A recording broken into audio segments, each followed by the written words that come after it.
Sir आपको क्या लगता है कि ये विकास के मुद्दे और ये दलितों का, मुसलमानों का वो लेके आप उत्तर प्रदेश में अच्छा परफॉर्म करेंगे? इंशाल्लाह अच्छा परफॉर्म करेंगे, इंशाल्लाह अच्छा परफॉर्म करेंगे। आपने कह दिया इंशाल्लाह अच्छा परफॉर्म करेंगे। इन सब चीजों से आप गेम करेंगे? आप पहली बार जा रहे हैं? पहली बार कहाँ जा रहे हैं, क्या बात कर रहे हैं आप? हमने 5 साल पहले चुनाव लड़े थे, उसके अभी 2 महीने पहले हमने जिला परिषद में हमारे अच्छे खासे कैंडिडेट जीते हैं। बहुत से जगहों पर हमने 2nd पोजीशन पर आए। हमारा संगठन बहुत ज्यादा मजबूत हुआ है पहले के बनिस्बत। राजनीतिक पंडित ये बोल रहे हैं कि आप वहाँ पे कुछ नहीं होंगे। अरे भाई आप भी पंडित, वो भी पंडित, आप भी पंडित, वो भी पंडित, हम तो गरीब मुसलमान हैं।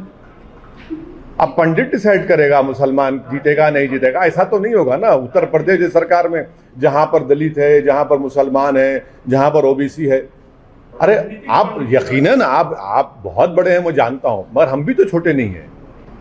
तो क्या यूपी में एमआईएम आपका खुद का प्रेजेंस बना पाएगी इलेक्शंस में आने वाले?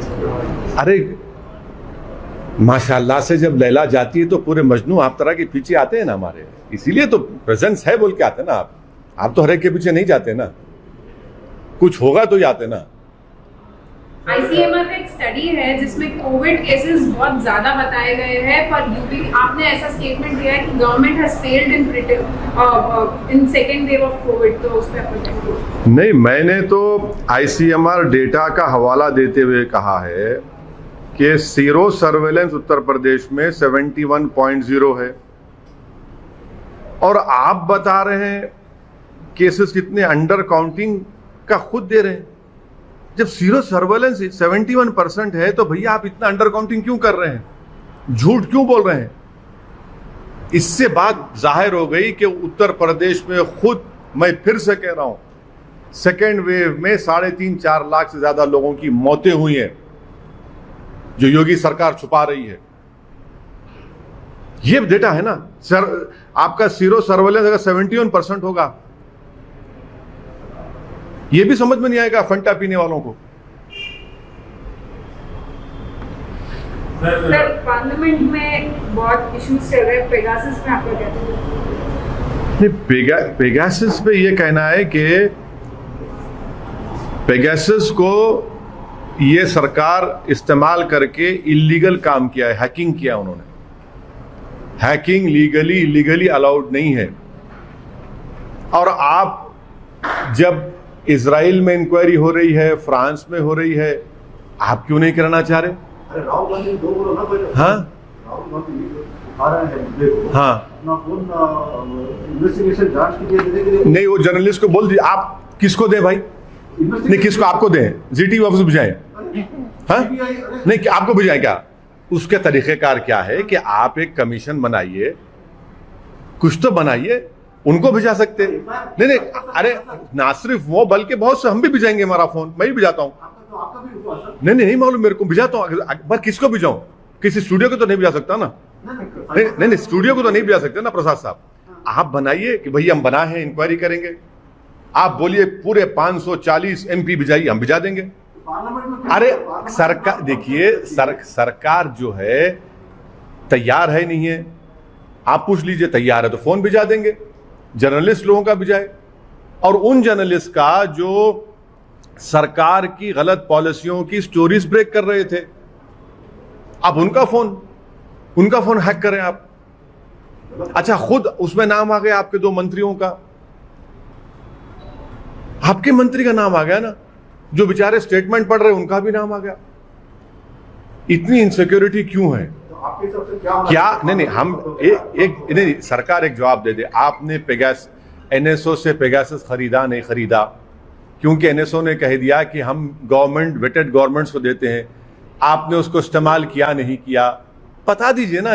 इतना शर्मा क्यों रहे हैं? जब आपने हैक किया है तो इकरार करिए, क्यों हैक किया आपने? क्या हासिल करेंगे? डेमोक्रेसी का क्या होगा फिर? किसको दें भाई, किसको दें? आपको दे दें?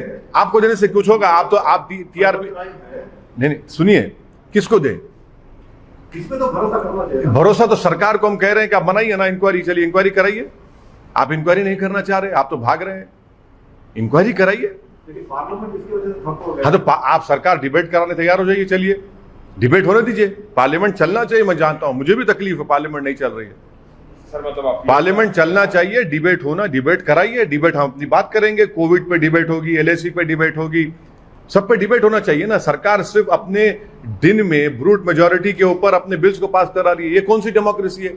आप डिबेट करवाइए, चलिए। आप कल मंडे के दिन बोलिए कि हम तैयार है पेगासस पे डिबेट करिए, चलिए बोलिए, हम बोलेंगे, अपनी बात करेंगे। आप डिसएग्री करिए, हमारी बात तो सुनिए। आप क्यों डर रहे हैं? 300 MP रख के डर रहे हैं लोकसभा में। आप इतना तो डरना नहीं चाहिए ना, जरा समझाइए, आपकी बात सुन ले शायद। सर आप बोल्ड अप्रोच कर सकते हैं ना सर। आसाम और मिजोरम में जो चल रहा है, आसाम के सीएम ने FIR। अरे ये आसाम के CM साहब तो नीडा के कन्वीनर हैं, नीडा के कन्वीनर हैं, उस पर केस बुक हो गया है। अमित शाह होम मिनिस्टर के जाने के बाद मिजोरम और आसाम की पुलिस पर फायरिंग होती है मशीन गन LMG से। 5 जख्मी, 40 जख्मी, 6 की मौत हो जाती है। क्या हो रहा है भाई? हो क्या रहा है? ये क्या खेल रहे हैं ये लोग? ये तो 2 कंट्री नहीं ना, ये तो एक कंट्री के 2 स्टेट हैं। तो सरासर इनकी बीजेपी की नाकामी है। सर उत्तर प्रदेश में एक सबसे जैसा पॉपुलेशन है वैसा भगवान राम का भी मुद्दा है, तो अभी सभी जो लोग हैं वो अपनाने की कोशिश कर रहे हैं। केरला में भी जिस प्रकार से CBI। अरे जो अपना रहा है उनसे पूछिए ना, मुझसे क्यों पूछ रहे हैं आप? मैं क्या ठेका लेके रखा हूं रेखा? जो अपना रहा है उनसे पूछिए आप, LAC पे नहीं पूछेंगे। इंडिया चाइना आज LAC डिसएग्रीमेंट पे इंडिया चाइना का टॉक है, 12th राउंड ऑफ टॉक है ये आज का। तो आप कॉप कमांडर लेवल और चाइना ये मैप का भी बोल दीजिए सर। देखिए, ये जो टॉक्स आखिरी कब हुई थी? 9 अप्रैल को हुआ था। अब 31 जुलाई को टॉक्स हो रहे हैं और चीन बात नहीं करना चाह रहा डेप्सांग और डेमचौक पर। मैं देश की जनता को कॉशन कर रहा हूं कि चीन डेप्सांग पर बात नहीं करना चाह रहा, क्योंकि चीन की बुरी नजरें साइचन पर पड़ चुकी हैं। डेप्सांग और डेमचौक पे चीन बात ही नहीं करना चाह रहा, हॉट स्प्रिंग गोगरा पे बात कर रहे हैं। आखिरी बातचीत हुई थी 9 अप्रैल को, आज 31 जुलाई हो गया। क्यों नहीं भारत सरकार असदुद्दीन ओवैसी को ले जाकर दिखाती है, ये देखो ये डेमचौक है, ये डेप्सांग है, ये गोगरा है, ये हॉट स्प्रिंग है। हम उसके साथ हम ANI के हमारे प्रमोद को साथ ले लेते हैं। मैं असदुद्दीन ओवैसी और प्रमोद ANI जाते हैं, दिखाइए हमको डेमचौक डेप्सांग में। चीन वहां बैठा ही नहीं है। भारत की टेरिटरी में चीन बैठा हुआ है। ये सरासर भारत के लिए नाकाबिल कबूल है। ये भारत की सॉवरेनिटी को ललकार रहा है चीन, टेरिटोरियल इंटीग्रिटी को चीन ललकार रहा है। चीन कब्जा करके बैठा है और हमारे प्रधानमंत्री के मुंह से चीन निकलता ही नहीं है। वो इतना चैन से बैठे हैं कि चीन बोल ही नहीं सकते अपनी जबान से। क्यों नहीं बोलते? क्यों डरते हैं चीन से देश के प्रधानमंत्री? अब भाई ये बैठा हुआ है ना पूरा जाकर। भाई कोई जर्नलिस्ट को नहीं ले जाते, कोई MPs को नहीं बताते, ले जाकर दिखाइए ना। चलिए जर्नलिस्ट को दिखाइए कि ये डेप्सांग है, ये डेमचौक है, ये गोगरा है, हॉट स्प्रिंग है। क्या अप्रैल 2020 का स्टेटस को एंटी रेस्टोर हुआ? नहीं हुआ। देश के प्रधानमंत्री ने देश को झूठ कहा कि ना कोई घुसा है ना कोई है वहां पर। तो फिर आप क्या बात कर रहे हैं लोगों से? इंडिया की टेरिटरी के अंदर डेप्सांग डेमचौक में चीन बैठा हुआ है और हमारे भारत की सिक्योरिटी के लिए डेप्सांग बहुत इंपॉर्टेंट है, जो ये सरकार खामोश बैठी हुई है। तो आपके हिसाब से आज 12th राउंड ऑफ टॉक्स है, इतने टॉक्स हो गए पर कोई सोल्यूशन अभी आता हुआ नजर नहीं आ रहा। तो क्या सोल्यूशन निकल रहा है बताइए? आखिरी बातचीत हुई थी 9 अप्रैल को, अब 31 जुलाई को बातचीत कर रहे हैं। बातचीत क्यों कर रहे हैं चीन को? कि वो स्टेटस को एंटी रेस्टोर करे अप्रैल 2020 का। तो क्या मोदी सरकार ने, प्राइम मिनिस्टर ने झूठ कहा? नहीं कहा कि ना कोई घुसा है ना कोई घुसा हुआ है, बैठा हुआ है। आप किसी MP को लेकर नहीं जाते, जर्नलिस्ट को ले जाकर नहीं दिखाते इन जगहों पर, डेप्सांग डेमचौक गोगरा हॉट स्प्रिंग में। चीन वहां इंडिया के LAC के अंदर बैठा हुआ है। ना देश के प्रधानमंत्री चीन के बारे में अपनी जबान से कुछ बोलते हैं।